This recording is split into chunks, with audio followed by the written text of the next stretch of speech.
আল্লাহ, ও আল্লাহ, তুমি এমন একটা জিকির আমার শিক্ষা দাও যে জিকিরটা দিয়ে আমি তোমার জিকির করবো। এই জিকির আর কেউ জানবে না, খালি জানবা তুমি আর আমি। মুসা আলাইহিস সালাম এরকম প্রায় আল্লাহরে অদ্ভুত অদ্ভুত প্রশ্ন করতেন।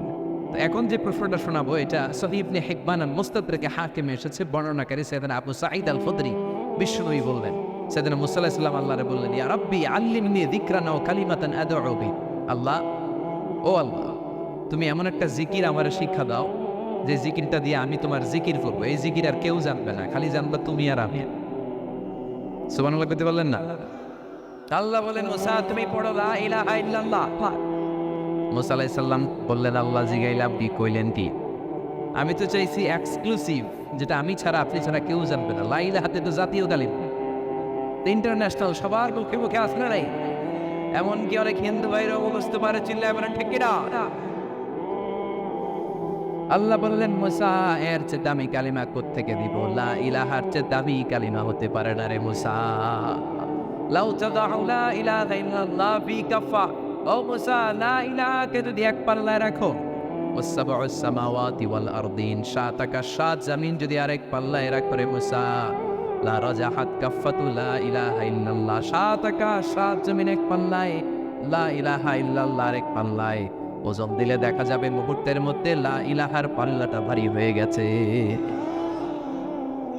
কত দামি জিকির! ওই দামি জিকির দিয়ে আমরা এখন ভিক্ষা করি। একটা টাকা দিয়া যান, আমি গরিব ইনসান, আখিরাতে সওয়াব পাইবেন পাহাড় সমান। করে না? আর লা ইলাহার জিকির আছে না নাই?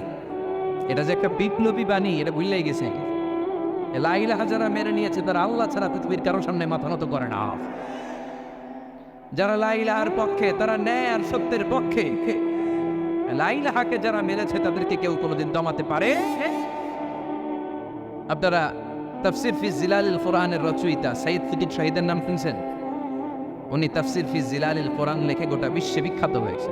যখনই এটা লিখলেন, পুরো মিশরের মধ্যে, উনি মিশরের মুফাসসির, মিশরে আন্দোলন শুরু হবে। কারণ এই তাফসিরে উনি ধরে ধরে খুঁটে খুঁটে সমাজের কোন কোন জায়গায় সমস্যা সব তার তাফসিরে তুলে ধরেছেন। পুরো মিশরের মধ্যে গণ আন্দোলন তৈরি হলো। ইনিল হুকমু ইল্লা লিল্লাহ, সৃষ্টি যার, আইন চলবে, আল্লাহর আইন ছাড়া কোনো আইন আমরা মানি না। মিশরের তাগড়া তাগড়া যুবকগুলো ঘর ছেড়ে দিয়ে রাস্তায় নেমে এলো। সবার মুখে এক স্লোগান, আল্লাহর আইন ছাড়া কোনো আইন মিশরের জমিনে চলবে।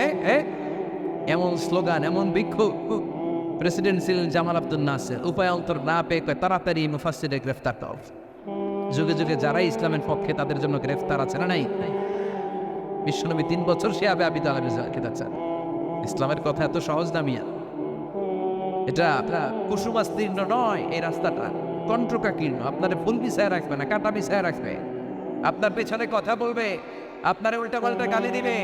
বিশ্বনবীরে বলা হয়েছে তুমি জাদুকর, বলা হয়েছে তুমি কবি, বলা হয়েছে তুমি পাগল, বলা হয়েছে তুমি গণক।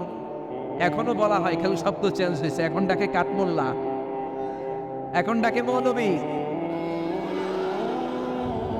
ইসলামের পক্ষে কথা বললেই আপনার এরকম গালি মনে শুনতে হবে। আমরা শুনতে রাজি আছি না নাই? আপনি কথা বললে আপনাকে ঝুঁকি নিয়ে কথা বলতে হবে। আমরা দুনিয়ার কোন রক্ত চক্ষুরে ভয় পাই না, চিল্লা এখন ঠিক কিনা? ইমানের দাবি হচ্ছে ভয় পাবো একজনকে, তিনি কে? জামাল আব্দুল নাসের। উপায় অন্তত আপে মুফাসসিররা জেলে ভরার পরে বিক্ষোভে পুরো মিশর ফেটে পড়ে। এবার জামাল আব্দুল নাসের কয়, না জেলে বললে লাভ হবে না, ওটারে ফাঁসি দে। ফাঁসি দে। সেই সাইয়্যিদ কুতুব শাহীদের ফাঁসির রায় হলো কোর্টে, ফাঁসি দেয়া হবে। পুরো মিশরে আন্দোলন, সব আন্দোলনকে থামিয়ে উনি ফাঁসি কার্যকর করবেন। ফাঁসি হতে আর 1 ঘন্টা বাকি। কয় ঘন্টা? কারা কর্তৃপক্ষের নিয়ম অনুযায়ী যাকে ফাঁসি দেয়া হয় তাকে কারাগারের ইমাম সাহেব এসে তওবা পড়ায় আর লা ইলাহা পড়ায়। এই যে লা ইলাহার ওয়াজ করতেছে, আফদালুয যিকরি লা ইলাহা ইল্লাল্লাহ। তো 1 ঘন্টা আগে জেলখানার ইমাম এসে সাইয়্যিদ কুতুব শাহীদরে বলে, সাইয়্যিদ কুতুব শাহীদ, আমি তওবা পড়াইতে আসছি, তওবা পড়েন আর আপনি আমার সাথে সাথে পড়েন লা ইলাহা ইল্লাল্লাহ। সাইয়্যিদ কুতুব শাহীদ বলে, তুমি আমারে তওবা পড়াতে এসো না, তুমি আমারে কালিমা শিখাইও না। আমি কালিমা খুব ভালো করে জানি। যে কালিমা পড়ানোর কারণে সরকার তোমারে বেতন দেয়, ওই কালিমার ব্যাখ্যা করার কারণে সরকার আমারে ফাঁসি দেয়। তুমি কালিমার কথা কও, তোমার দেয় টাকার বান্ডিল। আমি কালিমার কথা বললে আমার দেয় ফাঁসি। তার মানে তোর কালিমা আমার কালিমা এক কালিমা না, দুই কালেমায় পার্থক্য আছে রে।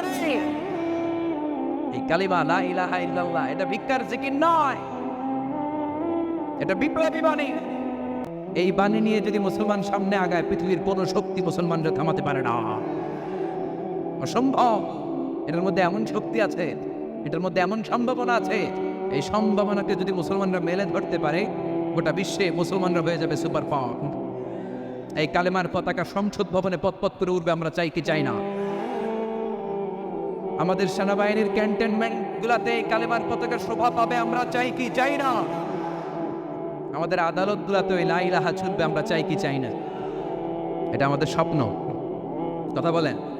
কোন একদিন এ দেশের আকাশে কালিমার পতাকা উড়বে, সেদিন সবাই খোদাই বিধান পে দুঃখ বেদনা ভুলবে। ঠিক কিনা?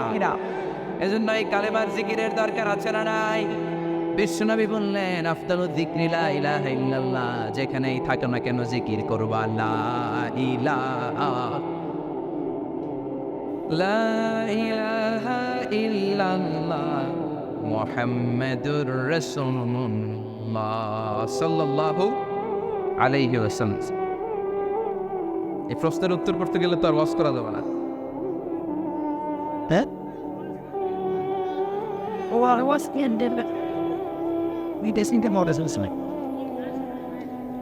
ঠিক আছে, আমরা শেষ করে দিচ্ছি। বিশ্বনবী বললেন আহাব্বু যিকরি আহাব্বুল কালাম।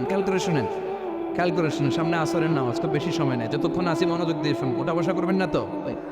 আহাব্বুল কালাম লা ইলাহা ইল্লাল্লাহ, আল্লাহর কাছে শ্রেষ্ঠ কালাম হচ্ছে চারটা বাক্য। বিশ্বনবী বললেন, এক হলো সুবহানাল্লাহ, দুই হলো আলহামদুলিল্লাহ, তিন হলো লা ইলাহা ইল্লাল্লাহ, চার হলো আল্লাহু আকবার। আল্লাহর কাছে সবচেয়ে প্রিয় কথা কয়টি? সুবহানাল্লাহ, আলহামদুলিল্লাহ, লা ইলাহা ইল্লাল্লাহ, আল্লাহু আকবার। পড়তে রাজি আছেন? আব্দুল্লাহ ইবনে আমর ইবনে আল-আস বলেন, রাআইতুন নবিয়্যা সাল্লাল্লাহু আলাইহি ওয়াসাল্লাম ইয়াকিদু তাসবিহা ফি ইয়ামিনি।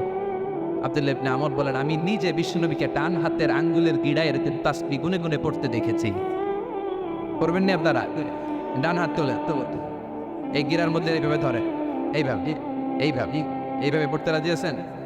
এই হাতের গিড়াগুলো আপনার পক্ষে কিয়ামতের দিন সাক্ষী দিবে। ঠিক কিনা? এজন্য আমরা তওবা করব কার কাছে? জিকির করব কার? দোয়া করব কার কাছে? বেশি বেশি দোয়া করার দরকার আছে না নাই? আল্লাহ বলে, ও বান্দা আমার কাছে যাও, যাও মাত্র আমি তোর ডাকে সাড়া দিব। কারে ডাকবে? নাকি দয়াল বাবারে? খাজা বাবা, দয়াল বাবারে দয়া করো আমারে বলা যাবে? দয়া করবে কি? আপনার জীবনের যত সমস্যা, আপনার জীবনে যে ক্রাইসিস, সমস্যা, অসুস্থতা, এসব সমস্যা থেকে সমাধান করতে পারে কে? এজন্য আল্লাহ ছাড়া কারো কাছে চাওয়া যাবে? মাজারে যাওয়া যাবে? এলাকায় মাজার আছে না নেই? কবর জিয়ারত করেন, সমস্যা নেই, কবর জিয়ারত করা সুন্নাহ, কিন্তু কবরে পড়ে থাকা ব্যক্তিটার কাছে কিছু চাওয়া যায়? এমনকি বিশ্বনবীর কবরের সামনে যে ও নবী আমার এটা দেন ওটা দেন চাওয়া যাবে? নবীও জীবদ্দশায় চাইতো কার কাছে? ইদা সাআলতা ফাসআলিল্লাহ ওয়া ইদা ইসতাআনতা ফাসতাইন বিল্লাহ। চাইবা তো আল্লাহর কাছে চাও। জিকির করবা, একজনের জিকির করো, চিল্লায় বলেন তিনি কে?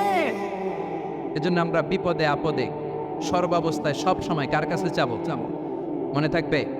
মাজারে যে সিজদা দেওয়া যাবে, মানত করা যাবে, লাল শালু, মোমবাতি, আগরবাতি, মুরগি, খাসি, গরু, অনেকে মাজারের উপরে মশারি টাঙ্গায়, আছে না নাই? তো তোর ওর বাবারে মনে হয় মশাই কামড়ায়, কথা কম। তো যেই লোকটা নিজের মশার কামড় থেকে বাঁচাইতে পারে না, ও আমাদের কি বাঁচা পাইছে? কথা বলেন না? দেখবেন যে লোকটা মাজারে মশারি দেয়, ওর বাবা ডেঙ্গু জ্বর হয়েছে, ওর মায়ের মশাই কামড়ায়, এজন্য মাজারে মশারি দেওয়া যাবে না। আমরা মসজিদে যাব, মসজিদে যে সেজদা দিব কারে? কথাগুলো মনে থাকবে? আল্লাহ আমাদের সবাইকে কথাগুলো বুঝে আরো আমল করার তৌফিক দান করো। ধরে পড়েন আমিন। আকাশের জমিনে যা কিছু আছে সব কিছু তাসবিহ পড়ে, জিকির করে, প্রশংসা করে একজনের, তিনি কে? ওয়া ইন মিন শাইইন ইল্লা ইউসাব্বিহু বিহামদি ওয়ালাকিন লা তাফকাহুনা তাসবিহাহুম। নবমণ্ডল ভূমণ্ডল যেখানেই যেটা থাক না, সব কিছু জিকির করে একজনের, তিনি কে? কিন্তু ওয়ালাকিন লা তাফকাহুনা তাসবিহাহুম, তোমরা সবকিছুর তাসবিহ বা জিকিরের ভাষা বুঝো না। পাখিগুলো জিকির করে কার? নদীগুলো জিকির করে কার? পাহাড়গুলো তাসবিহ পড়ে কার? আমরা কি শুনতে পাই? কারণ আমাদের ওই কান নাই, ঠিক কিনা? ওই কান যদি থাকতো তাহলে ঠিকই শুনতে পেতাম। ওই চোখ যদি আমাদের থাকতো আমরা দেখতে পেতাম। ওই কান আমাদের নাই, ওই চোখ আমাদের নাই, কিন্তু সব কিছু জিকির করে একজনের, তিনি কে? আমরা যেন বেশি বেশি আল্লাহ তাআলার জিকির করতে পারি। আল্লাহ তুমি তৌফিক দাও। লা ইয়াজালু লিসানুকা রাতাবান মিন যিকরিল্লাহ। আল্লাহর হাবিব সাল্লাল্লাহু আলাইহি ওয়াসাল্লাম বললেন, তোমার জিহ্বাটা সব সময় যেন আল্লাহর জিকির দিয়ে ভিজে থাকে, আল্লাহর জিকিরে যেন সিক্ত থাকে, সব সময় যেন আল্লাহ তাআলার কাছ থেকে আমরা প্রোটেকশন কামনা করি। আল্লাহর হাবিব সাল্লাল্লাহু আলাইহি ওয়াসাল্লাম সব সময় অল দ্য ডে লং, সারাটা দিন আল্লাহর তাসবিহ পড়তেন, জিকির করতেন, প্রতিদিন 100 বারেরও বেশি ইস্তিগফার বলতেন। আল্লাহি ইন্নী লা আস্তাগফিরুল্লাহ ওয়া আতুবু ফিল ইয়াউমি আকসার মিন 70 মাররা। আল্লাহর শপথ, প্রতিদিন আমি 70 বারেরও বেশি তাওবা আর ইস্তিগফার করি। যে নবীর কোনো গুনাহ নাই, আছে? আল্লাহর হাবিবের জীবনে কোনো গুনাহ আছে? তিনি নিষ্পাপ, নিষ্কলুষ, তিনি 70 বারেরও বেশি ইস্তিগফার করতেন। আমরা করি না। শুধু টয়লেটের সময়টা যখন আল্লাহর হাবিব সাল্লাল্লাহু আলাইহি ওয়াসাল্লাম ইস্তেনজা করতেন তখন আল্লাহর নাম নিতে পারতেন না, তাই ইস্তেনজা থেকে বাম পা দিয়ে বের হয়েই পড়তেন গফরান, মানে আল্লাহ ক্ষমা করে দাও। গফরান মানে কি? আল্লাহ ক্ষমা করে দাও। এই যে এতটুকু সময় তোমার তাসবিহ পড়তে পারলাম না, আল্লাহ তুমি আমার উপর রেগে যেও না, তুমি আমার ক্ষমা করে দাও। এজন্য আমরা যেন সবসময় বেশি বেশি ইস্তিগফার করি। কি বলি? পড়েন আস্তাগফিরুল্লাহ, আবারও পড়েন আস্তাগফিরুল্লাহ, সবাই পড়েন আস্তাগফিরুল্লাহ। আল্লাহর হাবিব সাল্লাল্লাহু আলাইহি ওয়াসাল্লাম বললেন, মান লাযামাল ইস্তিগফার জাআলাল্লাহু লাহু মিন কুল্লি দীকিন মাখরাজা। যে সবসময় ইস্তিগফার করে আল্লাহ তাআলা সব বিপদ থেকে তাকে মুক্ত করে দেয়। ওয়া মিন কুল্লি হাম্মিন ফারাজা, সব দুশ্চিন্তা থেকে তাকে আল্লাহ মুক্ত করে দেয়। সুবহানাল্লাহ পড়েন। ওয়ায়ারযুকহু মিন হাইসু লা ইয়াহতাসিব, এমন জায়গা থেকে আল্লাহ তাআলা রিজিকের ব্যবস্থা করে দেয় সে কল্পনাও করতে পারে না। সুবহানাল্লাহ। মাঝে মাঝে এমন জায়গা থেকে রিজিক আসে আমি কখনো ভাবি নাই, ভাবছি হঠাৎ থেকে যেন খাওয়ার ব্যবস্থা হয়ে গেল, হঠাৎ থেকে যেন রিজিকের ব্যবস্থা হয়ে গেল। আপনি শুধু খাওয়া দাওয়া আর টাকা পয়সাকে রিজিক মনে করবেন না, আল্লাহ দেয়া সব নেয়ামতের রিজিক। এই যে সন্তান পেয়েছেন, এটা কার পক্ষ থেকে রিজিক? স্ত্রী পেয়েছেন, দিয়েছে কে? সবাই মিলে চাইলে একটা সন্তান বানানো যায়? আল্লাহ কাউরে ছেলে দেয়, কাউরে মেয়ে দেয়, কাউরে ছেলে মেয়ে দুইটাই দেয়, আবার কাউরে ছেলেও দেয় না, মেয়েও দেয় না, এরকম আছে না নাই? নিঃসন্তান বানিয়ে আল্লাহ পরীক্ষা করে। আল্লাহ রাসূল সাল্লাল্লাহু আলাইহি ওয়াসাল্লাম মন জয় করার কিছু বাক্য আমাদেরকে শিখিয়েছেন। How to reach in the people's heart, মানুষের হৃদয়ে কি করে পৌঁছতে হয় তিনি শিখালেন। তুমি বলো বাশশিরু ইয়াসসিরু ইয়াসসিরু ওয়ালা তুআসসিরু, বাশশিরু ওয়ালা তুনাফফিরু, সহজ করে উপস্থাপন করো, কঠিন করো না। মানুষকে সুসংবাদ দাও, ভয় দেখিও না। আমরা ভয় দেখাই, আছে না নাই? নতুন একজন কালিমা পড়ে মুসলমান হয়েছে, ওরে শোনাইতে আরম্ভ করছে তোমার নামাজ পড়তে হবে, রোজা রাখতে হবে, যাকাত দিতে হবে, তোমার বউরে পর্দা করাইতে হবে, তুমি এটা করতে পারবা না, ওইটা করতে পারবা না, কারণ ইসলামে এইটা নাই ওইটা নাই। নতুন মুসলিম কয় তাইলে আমিও নাই, তোমাদের ধর্মে আমিও নাই, তো ভয় দেখার কেন? ও যখন কালিমা পড়ে মুসলমান হয়েছে, ওরে বলবেন কিছু বই পড়ো না, এই বইগুলো পড়ো। তারপর আমাদের মসজিদে আইসো মাঝে মাঝে, দেখো কিভাবে কি হয়।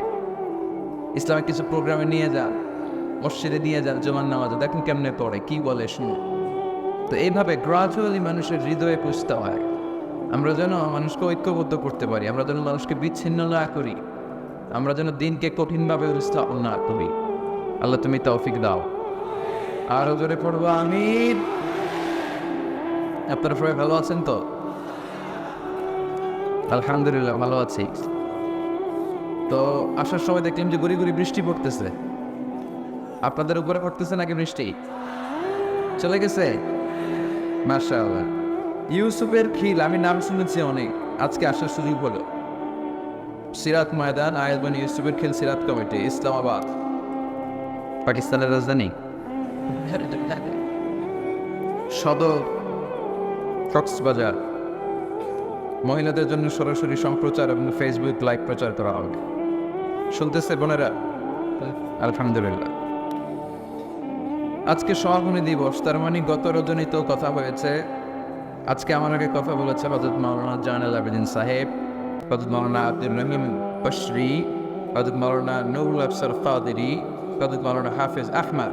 যারা এই কথা বলেছে নিঃসন্দেহে কোরআন সুন্নাহর আলোকে বলেছে। যা বলেছে আমরা যেন আমল করতে পারি। আমলটা বেশি দরকার, ঠিক কিনা? এত মানুষ আমরা আসলাম, আমরা যদি কিছু নিয়ে যেতে পারি, শিখে যেতে পারি, ওইটাতে লাভ। ফেসবুক লাইভ, এই এলাকার সবচেয়ে বড় মাহফিল, 50 কিলোমিটার জ্যাম, আজারের বক্ত রাখতে পায়া দিছে সব। কি লাভ হয়েছে? কিছু যদি নিয়ে যেতে না পারে, এজন্য এখনই শুরুতেই নিয়তটা খালাস করে নেন যে যেই কয় মিনিট আমরা সফর শুনবো, আমরা যেন শুধুমাত্র কেবলমাত্র একমাত্র আল্লাহ তাআলার সন্তুষ্টির জন্য শুনতে পারি। আল্লাহ তুমি তৌফিক দান করো। আর জোরে সবাই পড়বো আমিন। যে পরিমাণে তাফসীর মাহফিল হয় এদেশে, ওই পরিমাণে হেদায়েতের ছোঁয়া স্পর্শ দেখা যায় না দেশে। তাফসীর মাহফিল হয়, আবার কেসিনোর ব্যবসা হয়। তাফসীর মাহফিল হয়, আবার পেঁয়াজের দাম বাড়ে। তাফসীর মাহফিল চলে, লবণের গুজবও চড়ায়, হয় না? তার মানে যে পরিমাণে এটার ইম্প্যাক্ট ইন দ্য সোসাইটি, এটার প্রতিফলন, এটার প্রভাব সমাজে থাকা দরকার ছিল, ততটা নাই। একেবারে যে নাই তা বলবো না, আছে।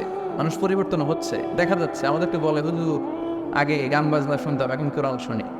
আগে নামাজ পড়তাম না, এখন পড়ি। আগে দাঁড়িয়ে রাখি না, হুজুর এখন দাঁড়িয়ে রাখছে। এগুলো হচ্ছে পরিবর্তন। কিন্তু যে পরিমাণে তাফসীর মাহফিল হয়, সেই পরিমাণে বাংলাদেশ হওয়া দরকার ছিল একেবারে ওলি আল্লাহদের দেশ, ঠিক কিনা? কিন্তু সবচেয়ে বেশি চোরবাট করে এই দেশ।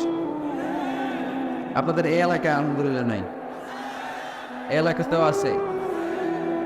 তা না হইলে যেই পরিমাণ তাফসীর শুরু হয়েছে যে সেপ্টেম্বর থেকে, সবচেয়ে বড় আল্লাহর ওলি হওয়ার কথা ছিল এই মাইকম্যান নিয়ে। সেপ্টেম্বর থেকে ওদের ব্যবসা আছে না নাই? কিন্তু দেখা যায় অধিকাংশ মাইকম্যান নামাজি বড়টা।